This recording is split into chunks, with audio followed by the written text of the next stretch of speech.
sådan der, det er Beyblade EUM, og jeg er inde i beybladebattles.com, hvor jeg viser, hvordan man laver med 2 Eldrago. Og nu viser jeg det.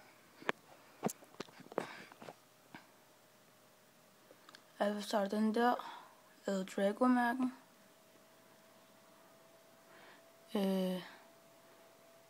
Men jeg laver den på is selvfølgelig. Så jeg tager den på den der.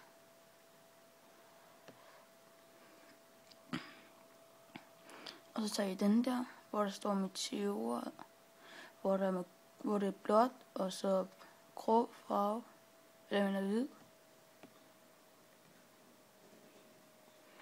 Og så tager jeg den der. I den der.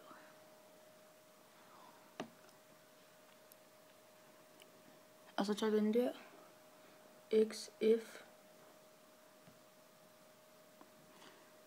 Jamen, så har jeg fået lavet Eldrago Destroy.